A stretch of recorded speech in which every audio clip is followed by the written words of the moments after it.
नमस्कार. ठरलं तर मग ह्या मालिकेत आज आपल्याला असं पाहायला मिळणार आहे, अर्जुन आणि सायलीची झालेली आदलाबदली पाहून घरातले सगळेजण आश्चर्यचकित झालेले असतात. सगळेजण हाच काय गमतीशीर प्रकार आहे म्हणून विचारू लागतात. तर सगळेजण हसत असतात ह्या दोघांचा हा काही प्रकार पाहून. खरं तर अर्जुन सांगू लागतो की इथे मला सायली चिडवत होती की मी फक्त फायली उचलतो, डबा घेतो आणि ऑफिसला जातो, म्हणजे मी काही कामाचं नाही का, म्हणून तिला मी सांगितलं तूही घरामध्येच असते, तुलाही काहीच काम नसतं. तरी ती कल्पना सुनेची बाजू घेऊन म्हणत असते की अर्जुन तुझं हे चुकलं हं, आमच्या बायकांना घरात फक्त काहीच काम नसतं, घरात आरामशीरच बसलेले असतात का. रविराज लगेचच अर्जुनची बाजू घेऊ लागतो आणि म्हणू लागतो, मग अर्जुन तूही बरोबर बोलतोय, आम्ही काय नुसतं फायली आणि डबा घेतला की ऑफिसला जातो, आम्हाला तिकडे काही टेन्शन नसतात. हे दोन्ही हे चुकीचंच आहे. आता दोन्हीही गोष्टी चूक असं म्हटल्यानंतर प्रतिमा मात्र म्हणू लागते की नाही, हे जे काही केलं आहे ते दोघांनीही बरोबर केलं आहे. जोपर्यंत तुम्ही दोघं एकमेकांचं आयुष्य जगून पाहणार नाही, त्यातले खोलावी तुम्हाला कळणार नाही आणि कोण किती कामाचं कोण बिनकामाचं हे त्याच्यानंतरच कळेल. इथे अर्जुन म्हणू लागतो की माझे काम जास्त महत्त्वाचे असतात, मी खूप जास्त काम करतो. अर्जुनच्या ह्या गोष्टीला साफ इन्कार करतात आता त्याचे वडील. तू जे समजतो ना तसं काही नाही, घरीही खूप पुष्कळ कामं असतात. आता दोन्ही गोष्ट चूक दोन्ही गोष्ट बरोबर ह्या वादामध्ये सगळेजण एकमेकांसोबत वाद घालू लागतात. आता ह्या वादाला संपवायचं कसं, तर जोपर्यंत हे दोघं त्यांचे आयुष्य एकमेकांचे जगून पाहत नाही, त्यांनी एकमेकांना जोपर्यंत सांगितलं नाही की त्यांना कसं वाटतंय, तोपर्यंत आपण आता याच्यावर तर्कवितर्क बांधणं बंद करूया. दोघंही एकमेकांचे आयुष्य जगून बघा, कोणाचं आयुष्य खडतर आहे कोणाचं सोपं आहे हे त्याच्यानंतरच समजेल आपल्याला. तर इथे अर्जुन म्हणू लागतो की मी आज सायली बनलो आहे, तर आज मी सगळ्यांसाठी नाश्ता बनवणार आणि सगळ्यांना वेळेत जेवायला देणार, मला हे असं जमेल चुटकीसरशी. अच्छा, हे चुटकीसरशी जमणार का, मग करूनच दाखव, असं म्हणत इथे सायली आता ऑफिसला जायला उशीर होतोय अशी हाक मारू लागते. तर तिला नाश्ता हवा असतो. अर्जुन लगेचच घाईघाईत इडली करत इडली बनवण्यासाठी किचनमध्ये जातो आणि फटाफट इडल्या सगळं काही नाश्ता तयार करू लागतो. त्याला मदतीला विमलताई असते. तितक्यातच सायली त्याला थांबवते, गुलाबाचं फूल देते आणि happy rose day, best of luck असं म्हणत त्याला शुभेच्छा देऊ करते. रविराजही म्हणतो बेस्ट ऑफ लक अर्जुन. आणि सायली दोघंही आता त्यांच्या कामाला लागलेले असतात. इकडे चैतन्य फोन लावून वैतागलेला. अर्जुन काही केल्या फोन उचले ना, त्याचं कारण तरी कळे ना. चैतन्य आता म्हणतो की मी घरात जाऊनच पाहतो. इकडे जोरदार नाश्ता चालू असतो, सगळेजण इडल्या एन्जॉय करत असतात. इडली खाण्यामध्ये सगळेजण दंग असतात. इडली खरं तर भारी जमली आहे, पण सायली जशी जमती ना तशी नाही असं अस्मिता म्हणू लागते. आणि अर्जुन म्हणू लागतो नक्की तू कुणाच्या बाजूनी आहे, तर ती सांगते मला काही झालं तर माझ्या सायलीच्याच बाजून राहायचं आहे, मी सायलीच्या बाजूनीच राहणार, त्याच्यामुळे इडली मला आज एवढी काही खास पटलेली नाही हे ती मुद्दाम सांगते. तर इथे तो म्हणू लागतो की मी सगळे कामं करणार आहे, त्याच्यामुळे कोणाला काही वाटतंय तर मला नक्की सांगा काय हवं असेल तर. तर तितक्यातच तिथे चैतन्य येतो आणि बघून मग जोरजोरात हसू लागतो आणि म्हणतो मी आज पाहिलं तर पाहिलं काय, चक्क ॲडव्होकेट साहेब हे किचनमध्ये आणि मी हे दृश्य पाहावं हे माझ्या डोळ्यांनी. तर इथे सगळी गमतीशीर झालेली ही काही ठरलेली गोष्ट असते. ही घरातले सगळेजण इथे चैतन्याला सांगू लागतात आजची आदलाबदली आणि इथून पुढे तुझ्यासोबत जॉबवरती येणार सायली. हे ऐकल्यावर तो म्हणतो आत्ता पुढे काय. इकडे आपल्याला असं पाहायला मिळेल नागराज आणि महिपत शेजारच्या लॉकअपमध्ये आलेले असतात.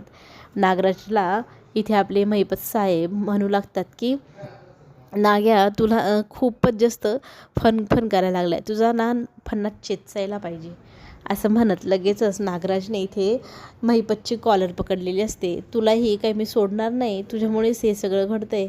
तर तो म्हणू लागतो तुला तुझ्या बायकोशीच डील करता आलेली नाही, तू माझ्यासारख्यांशी काय डील करशील, एका बाईसमोर तू हरला, अशा शब्दात हिनवत महिपत नागराजला चिडवू लागतो. नागराज चिडतो आणि त्याची कॉलर धरून त्याला मारू लागतो. तिथेच दोघांची एकमेकांसोबत लागलेली मारामारी पाहून मग इतर हवालदार तिकडे धावत आलेले असतात. घरी मात्र इडल्यांवरती सगळेजण ताव मारत बसलेले असतात. इडल्या खरंच खूप छान लागत आहे आणि तेही अर्जुनच्या हातून मिळत आहे म्हटल्यावर सगळेजण एन्जॉय करत असतात. चैतन्यालाही ऑफर दिली जाते. चैतन्य म्हणतो नको रे बाबा, तुझ्या हातच्या इडल्या नको, आधीच ऑफिसला खूप उशीर झाला आहे, खूप महत्त्वाचे काम आहे, चला आपण कामाला लागूया. तर इथे लगेचच सगळेजण म्हणू लागतात की आता सायली ऑफिसला चालली तर तिला डबाही वेळेत मिळायला हवा, तरी ते 10च मिनटं थांब असं म्हणत चैतन्याला अर्जुन थांबवतो आणि 10 मिनटात मी डब्बा घेऊन येतो असं म्हणू लागतो. आता डब्यात देणार काय असा प्रश्न विचारल्यानंतर तो म्हणतो जे बनले तेच देईल ना. पण सायली म्हणू लागते मी तुम्हाला जे बनले ते कधीच नाश्त्याचं डब्यात घालून देत नाही, पण आजच्या दिवस मी तुमची ही चुकी सहन करते. तुम्हाला 10पैकी फक्त 4च मार्क मी देणार. आणि मग तो घाईघाईने डब्बा घेऊन येतो. डब्यामध्ये इडल्या आणि चटणीच भरून त्याने दिलेली असते. सायली मात्र त्याला म्हणू लागते की आज जरी मी हा डब्बा घेऊन चाललेले असले तरी मी उद्या हा डब्बा नेणार नाही हां. मला रीतसर भाजीपोळी हवी, जसं मी तुम्हाला देते ना तसंच तुम्ही उद्या मला डब्बा बनवून द्यायचा. तर इथे येस बॉस असं म्हणत अर्जुन आज माझी चुकी माफ करा, उद्यापासून मी एकदम परफेक्ट काम करणार आणि दिवसभर काय काय कामं करायची ती मी आता ठरवली तसं तसं करणार आहे असं सांगू लागतो. सगळेजण त्यांची दोघांची ही गमतीशीर गोष्ट एन्जॉय करत असतात. आणि सायली निघणार तर डबा भरण्यासाठी अर्जुन किचनमध्ये गेलेला असतो. इकडे ह्या सगळ्यांची गमतीशीर गोष्टी इथं आपली प्रिया कान देऊन बाहेरनंच पाहते आणि लपून ऐकत असते घरामध्ये काय काय चाललेलं आहे. तर इथे सगळेजण आता अर्जुनला म्हणू लागतात की अस्मिताला दूधही दिलेलं नाही, आज तिला रोज सायली दूध देते आणि अर्जुनने आज काही तिला दूध दिलेलं नाही. तर तो म्हणतो ठीक आहे मी तुझ्यासाठी दूधही आणतो, थोडा वेळ फक्त माझ्या बायकोला बाय करू दे. तर ती डबा घेऊन ऑफिसला निघून जाते. तितक्यातच तिथे प्रिया येते आणि म्हणू लागते तुझी बायको आज गेली फिरायला आणि तू करणार किचनमध्ये स्वयंपाक, मग मला किचन मिळणार कधी. तर इकडे रविराज विषयांतर करत बिनकामाच्या लोकांकडे जास्त लक्ष नको द्यायला, आपापले कामाला लागा असं म्हणू लागतो. त्यातच ना कल्पनाला प्रताप चिडू लागतो की मला असं वाटतं आपल्या दोघांची पण आदलाबदली व्हायला हवी. मी मस्त घरात राहणार, विमलला आणि सायलीला ऑर्डर सोडणार आणि मी स्वतः मस्त आरामशीर राहणार घरामध्ये. तू ना माझ्या वाटची फॅक्टरीमध्ये जा. कल्पना इतकी रागवते म्हणजे काय, तुम्हाला काय म्हणायचं आहे काय, अशा शब्दात दोघांची तिथे भांडणं सुरू होतात. म्हणजे मी काहीच कामाची नाही, दिवसभर सायली आणि विमलला ऑर्डर सोडत असते का, ही कसली पद्धत तुमची बोलण्याची, मला अजिबात पटलेली नाही. ह्या शब्दात ती रागवते, उठते आणि तिच्या खोलीत निघून जाते. प्रताप म्हणतो आमची आदलाबदली झाली ना तर मी माझ्या बायकोवरती माझ्या बायकोसारखा असा ना घडोघडी राग नाही भरणार.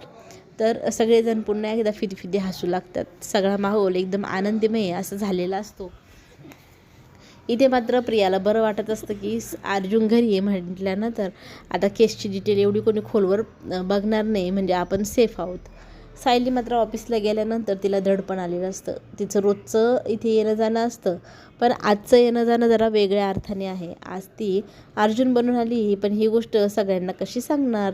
तर चैतन्य म्हणतो फिकर नॉट, आय एम हिअर असं म्हणत तो सगळ्या स्टाफला बोलवतो आणि सांगू लागतो अर्जुन सर काही निमित्ताने आता 2-3 दिवस येणार नाही, तर त्यांच्या जागेवरती आपल्या सायली मॅम येणार, तर सायलीला आपण सगळे कोऑपरेट करूया. तर सगळे स्टाफ मेंबर म्हणतात वेलकम मॅम, आम्ही तुमच्या सगळ्या समस्या सोडवू, आम्ही तुमच्या मदतीसाठी कायम हजर असू. घरी मात्र अर्जुनची चांगलीच लागलेली आहे, कारण विमल म्हणते की आता सगळं इथलं किचनमधलं आवरलं, आता कपडे धुवायची मशीनला. तुम्हाला मशीनवरती कपडे धुता येतील का मी लावून येऊ पटकन. अर्जुन म्हणतो नाही, जे कामं माझी बायको करते ते सगळे मी करणार, तुम्हाला कशातच मदत करायची नाही, जमेल मला, मी करून घेईल असं म्हणत तो इथे विमलला जा सांगू लागतो. तर विमल म्हणते नक्की जाऊ ना. तर तो म्हणतो हो मग मला काही जमणार नाही, करेल मी करेल. त्याला आता टेन्शन आलं आहे की आपल्याला तर हे काम येतच नाही, कसं करायचं. मग काय मोबाईल काढून मोबाईलवरती सर्च करू लागतो आता मशीनमध्ये कपडे कसे धुवायचे. इकडे नागराज आणि महिपतची मारामारी सोडवलेली असते हवालदाराने. त्या दोघांनाही चांगलीच तंबी हवालदार देतो. दोघंही शांत राहा, नाही तर दोघांना रात्री जेवायला मिळणार नाही अशा शब्दात तो घाबरवत असतो, जोरजोरात बोलत असतो. आणि हळूच हवालदार खिशात हात घालतो, एक चिठ्ठी आणि मोबाईल काढून बाहेर नागराजच्या हातावरती टेकवतो. खरं तर हे काम प्रियाने सांगितलेलं असतं नागराजला चिठ्ठी आणि एक मोबाईल देण्याची, आणि ते महत्त्वाचं काम करण्यासाठी पैशांचा चांगलाच पाऊस त्या हवालदारावर झालेला असतो. आणि मी सांगितलेलं काम व्यवस्थित झालं पाहिजे, नाही तर तुझी काही खेर नाही, अशीही तिने त्याला बजावणी केलेली असते. तर तो म्हणतो हो नक्की होईल तुमचं काम, असं म्हणत तो तिथे आता तो मोबाईल आणि चिठ्ठी घेऊन गेलेला असतो. ते नागराजच्या हातात देऊन तो सांगू लागतो, एक बाई आली होती, तिने मला हे तुम्हाला द्यायला सांगितलं. नागराजला आता कळे ना की आपल्याला कोणी मदत केली आहे. थोड्या वेळात तो हवालदार बाहेर निघून जातो. मग तो खोकण्याचं नाटक करू लागतो, इकडे तिकडे सावधपणे पाहू लागतो. महिपत आपापल्या ह्याच्यात बसलेला असतो आणि इकडे नागराज मात्र पाणी पिण्याच्या निमित्ताने मडक्याजवळ जाऊन उभा राहतो. तिथे जाऊन ती चिठ्ठी वाचू लागतो की माझं 1-2 काम आहे, ते तुमच्याशी बोलण्यासाठी मी तुम्हाला फोन दिला आहे. तुम्ही फोनवरती बोलल्यानंतर चर्चा आपली झाली की लगेचच फोन हवालदाराकडे परत करा, अशी प्रियाने चिठ्ठी लिहिलेली असते. ती चिठ्ठी आता फेकता येणार नाही. मग त्याने तिचा गोटा मोठा केला, तोंडात टाकला आणि एक घोट पाणी पिऊन ते सगळं काही चिठ्ठी गिळून टाकलेली असते नागराजने. आता नागराज रात्रीचा फोन करणार आहे प्रियाला. त्या दोघांची काय खलबते शिजणार. पुढे आपल्याला हेही पाहायला मिळतं की सायलीला आता काहीच समजेना की ऑफिसमध्ये नक्की काय करावे तर काय. आता अर्जुन आणि सायलीने आदलाबदली तर नक्की केली आहे, पण एकमेकांची कामं करताना त्यांना फार जड जात असतं. मग इथे काय तर आता काय काम पुढे करू असा प्रश्न आता सायलीला पडलेला असतो. तर अर्जुनच्या रोजची जी कामं आहे ती चैतन्य सांगू लागतो. एका केसच्या निमित्ताने एक व्यक्ती आलेला, त्याच्याशी आता सायलीला बोलायचं असतं केसवरती डिटेलमध्ये. आता तो व्यक्ती त्याची जी काही केस आहे त्या संदर्भात बोलू लागतो. त्याच्यावरती आता पर्याय शोधायचा आहे. तर सायली ते सगळं काही निमूटपणे ऐकत असते. खरं तर तिच्या डोक्यावरनं विमान उडत असतात. चैतन्याकडे ती पाहत असते मदतीच्या आशेने. काय करावं तिला सुचत नसतं, काय सल्ला द्यावा. एकदम घाईगडबडीत पण सल्ला द्यायला नको. वकिली ही काही साधी सोपी गोष्ट नाही हे तिला जाणवलं. आणि सल्ला देण्या अगोदर आपल्याला नॉलेज पण हवं, या गोष्टीचीही तिला जाणीव व्हायला लागलेली असते. आपले अर्जुन साहेब आता निघाले दुसऱ्या लढाईवरती, म्हणजे कपडे धुण्याची लढाई. कपडे धुण्यासाठी काय काय करायचं असतं आता तिथून सुरुवात झालेली असते. पण आधी काय करू नंतर काय करू आता तेच त्याला कळेना. तर तो इकडे सायलीला फोन लावायचं ठरवतो. सायलीशी फोनवरती तो बोलू लागतो की मला ना एक विचारायचं होतं तुला. तर ती म्हणते का तुमच्या घरातली कामं आटोपली का. तर तो तिला विचारत असतो की मला मदत हवी आहे. तर ती म्हणते का मदत का हवी आहे, तुम्हाला तर घरातली कामे इतकी सोपी वाटतात, पण आम्हा बायकांसाठी धुणं भांडी स्वयंपाक हे फार महत्त्वाचं असतं आणि ते काही एवढं साधं सोपंही नसतं.